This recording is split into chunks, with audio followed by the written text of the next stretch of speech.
والسلام على رسول الله وعلى آله وصحبه ومن والاه. We are now reciting in juz number 29 of the Quran, and it starts with Surat Al-Mulk. Mulk, as we all know, is sovereignty and control. Allah subhanahu wa ta'ala says about himself, تبارك الذي بيده الملك. So, mulk is to have sovereignty and control. Allah subhanahu wa ta'ala, that thing which is called mulk, Allah subhanahu wa ta'ala controls it. So He controls the ability to have control. And He owns the sovereignty. So He is the one who distributes it according to what He sees fit and wise.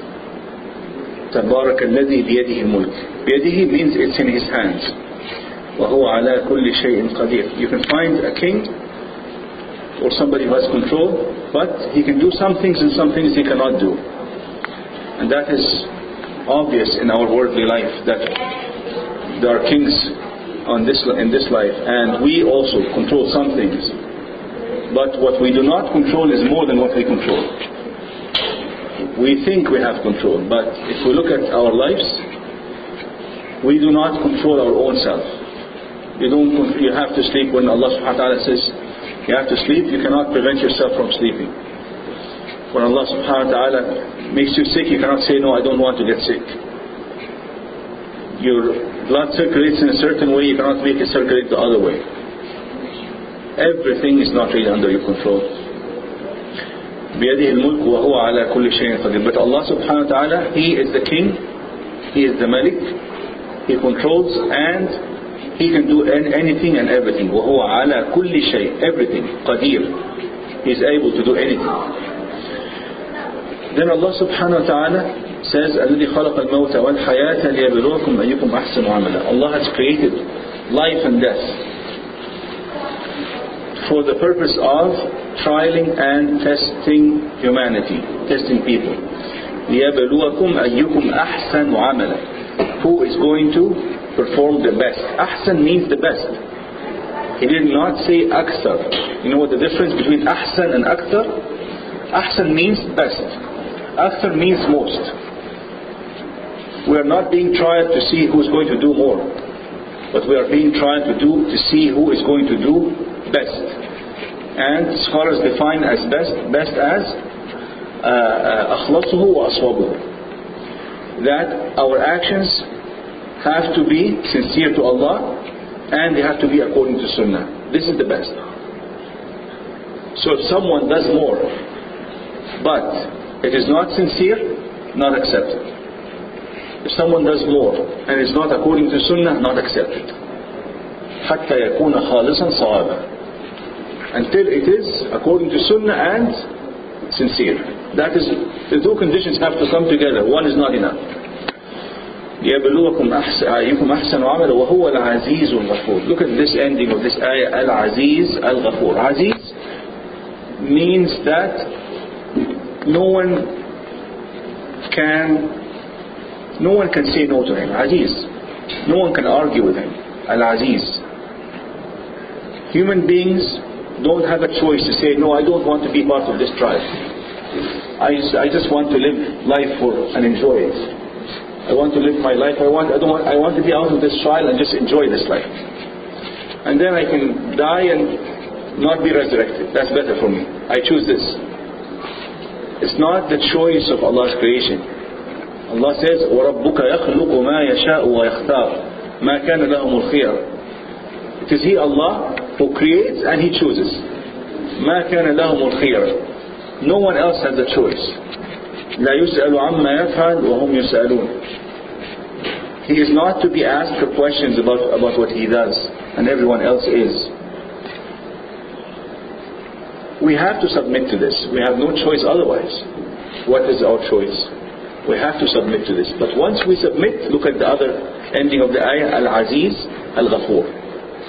Once you submit to Al-Aziz and you accept the will of Allah subhanahu wa ta'ala, then He treats you in the best way. He treats you with maghfirah, with forgiveness.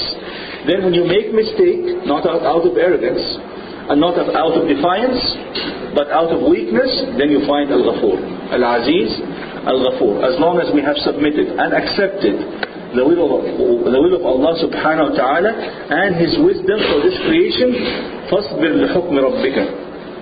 This is mentioned multiple times. You have to accept and be patient for the hukm and the decisions of Allah subhanahu wa ta'ala. Once you accept His decisions, whether you understand them or not understand them. If you understand them, this is okay. But a bigger sign of submission is when you do without even knowing why. That's even more. Just because He is your Lord and you are His slave. Slaves do not have the right to ask their masters, why do you want me to do this way or this way? It is according to the master to choose this way or this way. وَهُوَ الْعَزِيزُ الْغَفُورُ. So Allah subhanahu wa ta'ala, being the king, He has placed human beings in this trial. And He has given them the ability to manage this trial and to pass if they want it. Allah says, قُلْ هُوَ الَّذِي أَنْشَأَكُمْ وَجَعَلَ لَكُمُ السَّمْعَ وَالْأَبْصَارَ وَالْأَفْئِدَةَ قَلِيلًا مَا تَشْكُرُونَ. He has created you and given you sight, hearing, and intellect, وَالْأَفْئِدَةَ, and hearts, minds, intellect. قَلِيلًا مَا تَشْكُرُونَ. Those are the means that you understand what Allah subhanahu wa ta'ala wants from you and to perform what He wants from you. But then this trial, some people will end in Jannah forever and some people will end in hellfire forever, as the ayat have mentioned. Allah subhanahu wa ta'ala in this surah also shows us that being the king, He knows everything. He says, أَلَا يَعْلَمُ مَنْ خَلَقَ وَهُوَ اللَّطِيفُ الْخَبِيرُ. Don't you think that He knows? Does He not know when He is the one who's created and creating?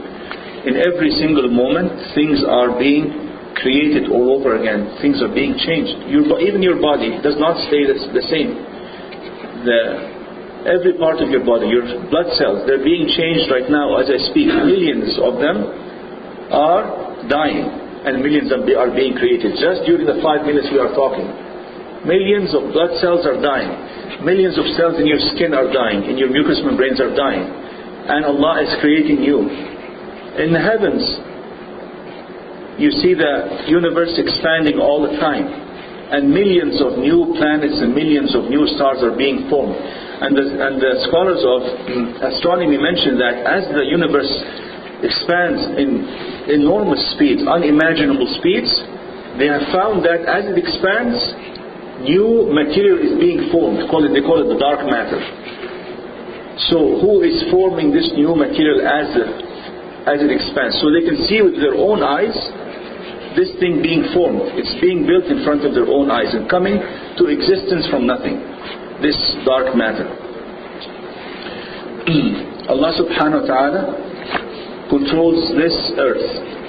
He says, هُوَ الَّذِي جَعَلَ لَكُمُ الْأَرْضَ ذَلُولًا. He has made it easy for you.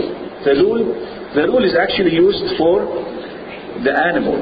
Like when you are riding a camel, the camel can either be dhalul or not. Dhalul means he is walking softly so that you can rest on his back. Otherwise you'll be thrown off.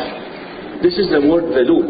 Dhalul is actually used for animals and for something that is moving. But Allah subhanahu wa ta'ala uses it now for the earth. Of course, at that time, people thought the earth is still. It does not move. So it was not a usual term to use for the earth. Because now, has anyone seen or felt the earth move under his feet? At any point, unless you were in an earthquake, of course. At any point in your life, have you seen the earth move under your feet? No. But Allah subhanahu wa ta'ala describes the earth just like an animal that is moving all the time, but He has made its movement soft and gentle so that you are not thrown off the back of this earth. هُوَ الَّذِي جَعَلَ لَكُمُ الْأَرْضَ ذَلُولًا. If we imagine the speed in which the earth is revolving around itself and moving around the sun, and this whole solar system is moving towards the center of the galaxy or away, I don't remember, but it is as a whole it is moving. And then the whole galaxy is moving at the same time. All these movements are happening, and none of us feel any of these movements, because Allah subhanahu wa ta'ala has made it dalul. At the end of the surah, Allah subhanahu wa ta'ala says, قُلْ أَرَأَيْتُمْ إِنْ أَهْلَكَنِيَ اللَّهُ وَمَنْ مَعِيَ أَوْ رَحِمَنَا فَمَنْ يُجِيرُ الْكَافِرِينَ مِنْ عَذَابٍ أَلِيمٍ. The kuffar did not want to listen to all this. Every time they want to have fun and enjoy themselves and live their life without any concern, Prophet Muhammad comes and tells them, no, this life is not for this life has responsibilities, there's a life to come, and you are held accountable for all your sayings and all your doings, and your time is not to be wasted. Nobody likes these kind of responsibilities to be put on his back. So the kuffar always did not like to hear this. Even with Nuh alayhi salam, as we read in this 2 rak'at, وَإِنِّي كُلَّمَا دَعَوْتُهُمْ جَعَلُوا أَصَابِعَهُمْ فِي أَذَانِهِمْ. Nuh is saying this the same, that every time I talk to them about these matters and these issues, they go like this. They don't want to listen because this annoys them. جَعَلُوا أَصَابِعَهُمْ فِي أَذَانِهِمْ وَاسْتَغْشَوْا ثِيَابَهُم. They went like this. They brought their clothes in front of their heads, on top of their heads, and in front of their faces like this, so they can't even see him. Thinking that if they can't see or can't hear, then it doesn't exist. These facts don't exist if you can't hear them or see them. Subhanallah. وَاسْتَغْشَوْا ثِيَابَهُمْ وَأَصَرُّوا وَاسْتَكْبَرُوا اسْتِكْبَارًا. Then they went on their way. So they were so annoyed. Prophet Muhammad ﷺ is taught in this ayah to tell them, قُلْ أَرَأَيْتُمْ إِنْ أَهْلَكَنِيَ اللَّهُ وَمَنْ مَعِيَ أَوْ رَحِمَنَا. He says, if Allah takes me and everyone who is following me, so nobody else is available to tell you anything anymore, أَوْ رَحِمَنَا فَمَنْ يُجِيرُ الْكَافِرِينَ مِنْ عَذَابٍ أَلِيمٍ. Says, assume that Allah subhanahu wa ta'ala has taken us away, Prophet Muhammad and all the believers who are going to remind the people. He says, will this save you from adab alim? Just because you are not being warned? Actually, this is for your best, to be warned. If you are blind and walking like this, and you are like 10 meters away from the highway, but you don't see, and the cars are flying, and people are telling you, stop or go back or something like this, it is best for you that they say this, because if they stop doing that, at one point you will be in the middle of the highway and you'll be taken away. And then Allah subhanahu wa ta'ala says, قُلْ أَرَأَيْتُمْ إِنْ أَصْبَحَ مَاؤُكُمْ غَوْرًا. Even the water that you drink, Allah subhanahu wa ta'ala controls. It says, if this water went غَوْرًا means it went into the bottom of the earth. غَار الْمَاء means it just sank into the bottom of the earth. Of course, again, this would not have been imaginable in the past, because people did not know how the water stays on the surface. How does the water stay on the surface? Does anyone know? But what keeps the water from going into the bottom of the earth? Does anyone know the answer to this? It's the gravity of the moon. In Maddul Jazr, the moon keeps the water on the surface, because the gravity pulls this water to the surface. If the moon was too far away from us, all this water would be in the bottom of the earth, and we won't have any drop to drink. Everything, the seas and the rivers and the lakes will go away if the gravity of the moon was not strong enough, or if the moon was smaller than what it is right now. If it was smaller than what it is, the gravity force would not be strong enough to keep the water on the earth. Anyhow, it says, if Allah subhanahu wa ta'ala takes away your water that you drink, فَمَنْ يَأْتِيكُمْ بِمَاءٍ مَعِينٍ. Who can bring you water to drink anymore? Inshallah.